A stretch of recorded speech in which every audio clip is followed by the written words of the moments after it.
Welcome friends, welcome to India சமையல். இன்றைக்கி வீடியோவில் சப்பாத்தி சூடான சாதத்தோட வச்சு சாப்பிட்றப்ப சூப்பராக இருக்கும்.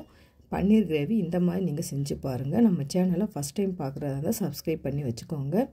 இப்போ ஒரு கடாயில் 4 டீஸ்பூன் அளவுக்கு எண்ணெய் சேர்த்துக்கிறலாம். எண்ணெய் நல்லா சூடான பிறகு ஒரு சின்ன துண்டு பட்டை, கிராம்பு, ஏலக்காய், பிரிஞ்சி இலை நல்லா பொரியட்டும். மீடியம் சைஸ் வெங்காயம் 3 வெங்காயம் நல்லா பொடியாக கட் பண்ணி சேர்த்துக்கோங்க.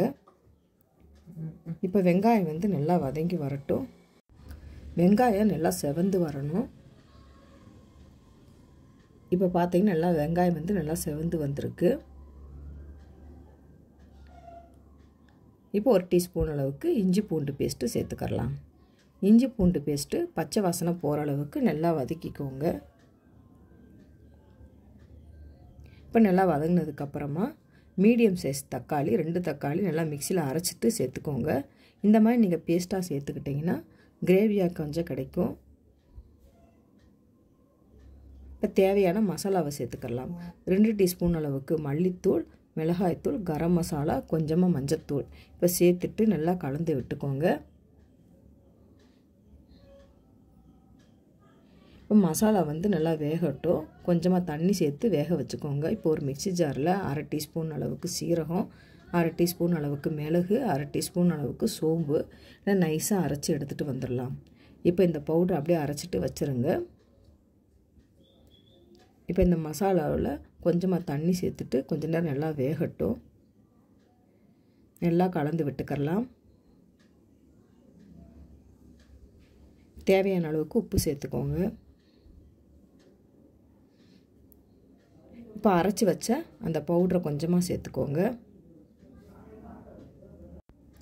இப்போ இந்த பொடியை நல்லா கலந்து விட்டுக்கோங்க.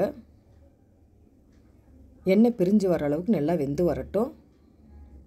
நான் 150 கிராம் பன்னீர் எடுத்திருக்கேன். இந்த மாதிரி சின்ன சின்ன பீஸாவை கட் பண்ணி எடுத்து வச்சுக்கோங்க. இப்போ நல்லா எண்ணெய் பிரிஞ்சு வந்துருச்சு. இப்போ நம்ம பன்னீரை சேர்த்துக்கிறலாம். இப்போ பன்னீரை சேர்த்துட்டு நல்லா கலந்து விட்டுக்கோங்க. உங்களுக்கு கிரேவி கொஞ்சம் அதிகமாக தேவைப்பட்டுச்சுன்னா இன்னும் கொஞ்சம் வெங்காயம், தக்காளி கொஞ்சம் உண்டனா நீங்கள் சேர்த்துக்கிட்டிங்கன்னா கிரேவி அதிகமாக தேவைப்படும். இப்போ கொஞ்சமாக கொத்தமல்லி இலையை தூவி விட்டு சர்வ் பண்ணிங்கன்னா சூப்பரான பன்னீர் கிரேவி ரெடி.